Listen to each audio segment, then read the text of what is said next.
right, if you know me for a while, offensive line is my main thing. I think that's a very fundamentally football thing. It starts at the trenches. But what we're doing in Miami really is testing these boundaries, all these skills, the quick throw the ability to throw into pockets, Achane, Mostert, and now Jaylen Wright. The speed, the ability to create leverage at every level can uplift what is going to be a poor offensive line. Now, I know if you say anything on the Dolphins is poor, you're a bad Dolphins fan, but this offensive line is not a great offensive line. Teron stays healthy, and he can help the protection go down the line of scrimmage, allow other guys to get doubles. He's a huge piece of the puzzle. Brewer, he might end up being a very good double and go to the next level kind of guy. You might see Eichenberg step up. Jackson might step up. Wynn might stay healthy. You got some nice depth. And so the offensive line can be good enough to get us to where we want to go. But my podcast today is going to be about how valuable Jaylen Wright is. And I'm going to try something a little different here because the last podcast, I spent like 18 minutes going over how Tua having a high first read throw doesn't make him a bad quarterback, that you have to understand, especially when you look at Burrow. And I had somebody at the end, in the comments section, I'm not mad or anything, but he called me a bozo and then proceeded to tell me what I spent 18 minutes saying. And so what I'm figuring is that there's not enough time to break it down in the detail that I like to. And some people just skip through and they might pull sound bites and miss it. So I'm going to start with a thesis, tell you what I believe. I know that most guys that cover the Dolphins, not all, guys like Out from 3 yards per carry, Kyle Krabs, among others, they'll try to show the evidence, the proof. Like if you write a thesis paper, you have a thesis and you got to prove it. But mostly it's just, I believe this, and I'll give you one stat, and that's it. I try to do more, but in the process, I think people might just like lose me, and then I get, I don't care if you disagree with me, but I just don't want to be called a bozo when we agree on the same thing. So I'm going to come out with my basic theory and understanding, and that is Jaylen Wright is huge.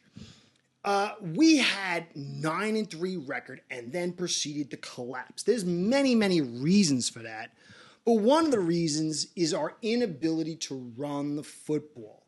And you'll say, well, we had a very high rushing total, like 6th best or 5th best in the league. But you have to understand, and I think this is the value that I bring to Fins fans, is I understand the game in a fundamental, physical, visceral level. And you have to understand that, remember Barry Sanders, you get the big run and then it's a lot of stops. That means a lot of drives are off schedule. A lot of problems along the way. Now, if you get a big touchdown on that big run, that is a lot better.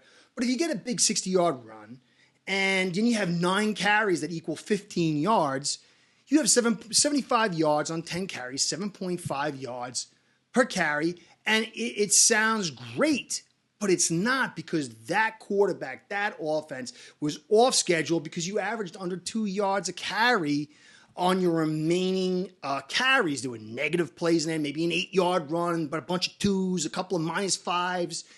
And the Dolphins can't afford that.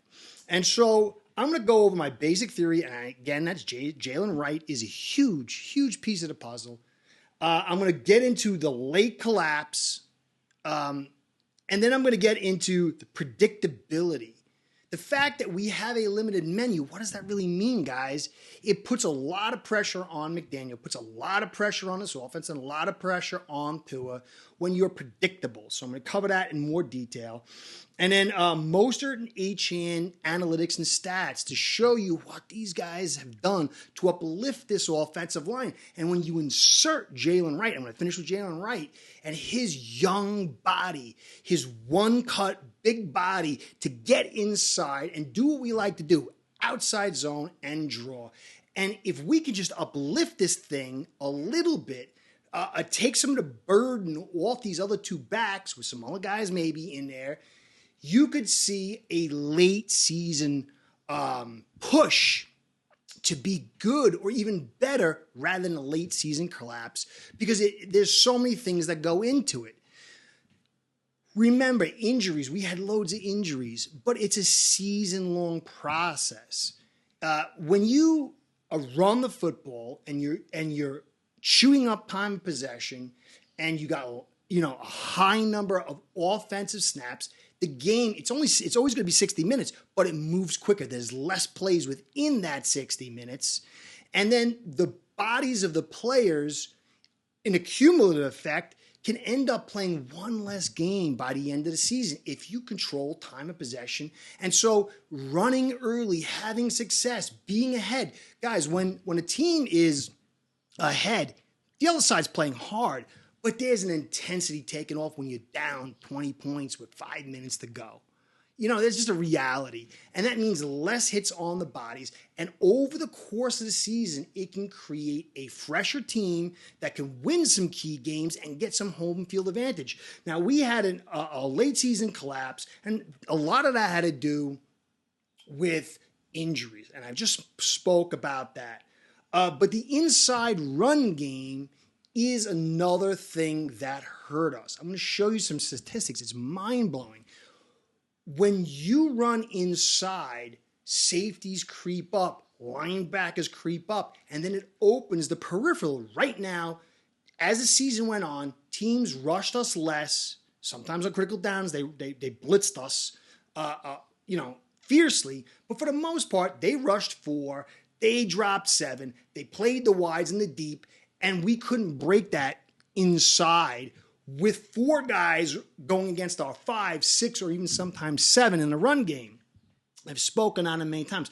But again, Jaylen Wright and Mostert and Achane being fresh, being together, being healthy can do just enough to make that happen where that safety goes, I got to get in that box. And then you get the extra point. And a little points here or there can turn a lot of stuff around. Now, I'm an O-line guy. I want the 70s O-line. I'd even love to have the Dolphins, for Tua right now, Dan Marino's offense line, but we don't got that. We're an outside zone run game with a draw to basically be the majority, and I'll prove it through the numbers, be our run game. And we're going to throw the football. Why not? We got Jonnu Smith, OBJ, Waddle, Hill, Achane, Mostert, and now Jaylen Wright. It makes sense to lean into it. It's never going to be the offense that some of us older guys want, the physical inside zone run on 3rd and 1.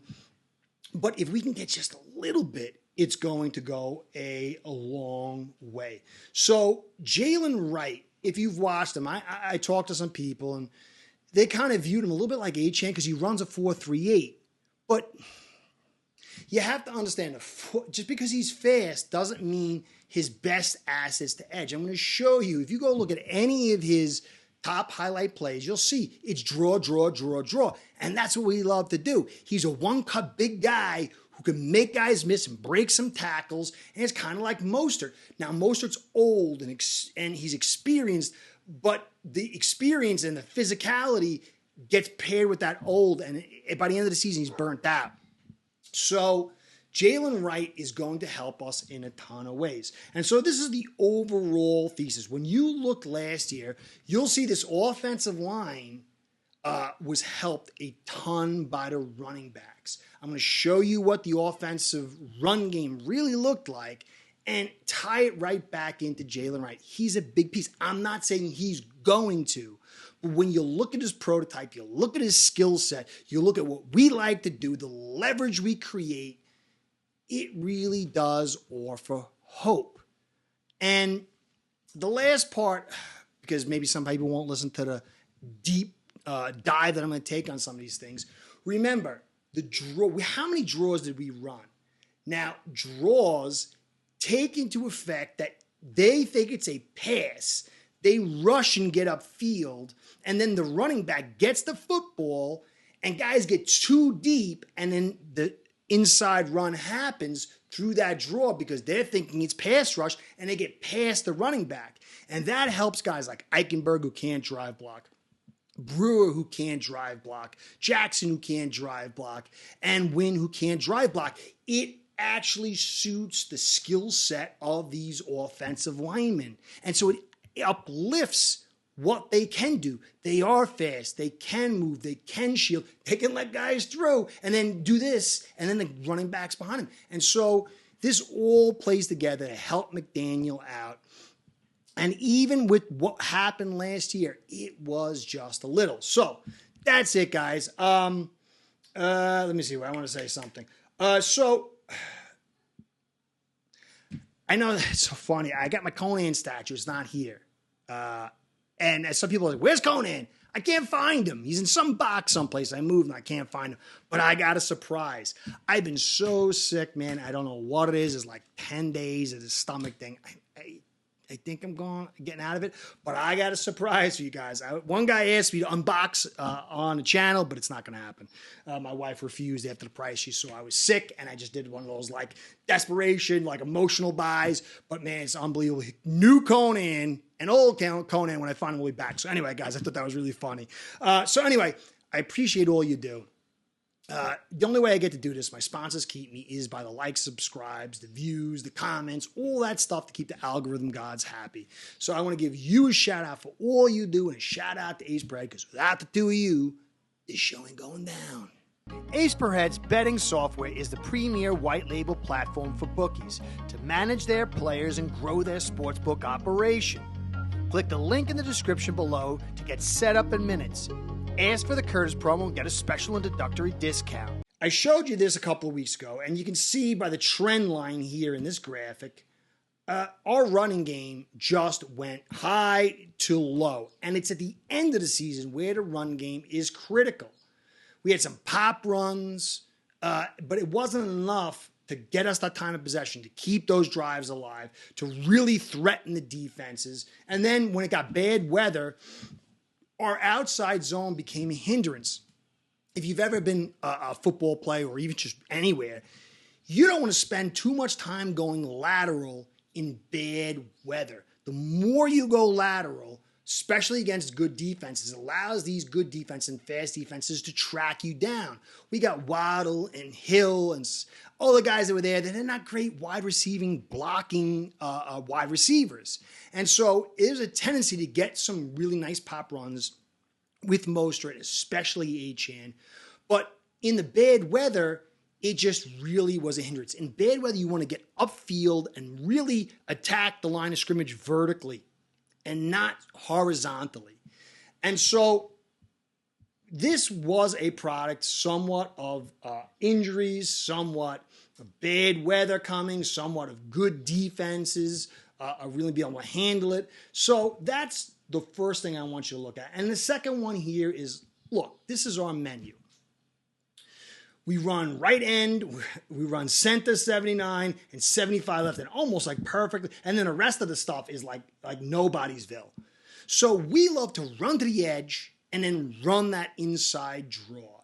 And this is where a healthy Mostert at the end of the season, a healthy Jaylen Wright, hopefully, and a young, fresh Jaylen Wright, the two of them working in tandem in that center run in the draws is going to play out big. And obviously, Mostert can hit the edge. I'm sure Jaylen can too, but it's not his forte. And I'll show you that a little bit later. So this is our three main pieces to the run game, and we need the run game. Now, tendencies. NFL, everybody's super talented. You've got to create a guessing game. The more, it's like Battleship. When you get a couple of those hits, you're like, I know that Battleship is, and it just gets easier and easier. And so if you know a guy's tendencies, it gets easier to stop things. Look at this one, Miami rush attempts per down. Third and fourth down. Look how few there are. Now, you go down, you can see the center. We ran 47 times on first down, 46 to the left on first down, 57 to the right, and a lot of little bit inside. So if you're a DC, you know what to do. Get your DTs to get some nice leverage. All right, look at this here. This is Miami play type yardage breakdown by down. Look at the beautiful first down, even split. You know how difficult it is as a DC to figure out what Miami's going to do? And this this is so difficult. It creates ambiguity, uncertainty, and when you add in the speed, that's one of the reasons why our first downs had so many big pop runs. Now, second down just started falling apart, 12:45, pass plays to 5:40. It begins a little bit easier to say, hey, let's just load up on the pass. But still, it's about a 30% split right there. Maybe a little bit higher, like 65 pass. But look at third and fourth down. 63 yards and 9 yards on third down, 63 yards and 9 yards on fourth down. Basically you said, you know what? If a miracle happens, they're going to run a football. Let it be. I'm just loading up on a pass. And it just makes everything harder. Now, again, you get some good second down runs, and you've got the two-way go on third down, and you got some fresh backs who can break some tackles to uplift this offensive line. That is not good.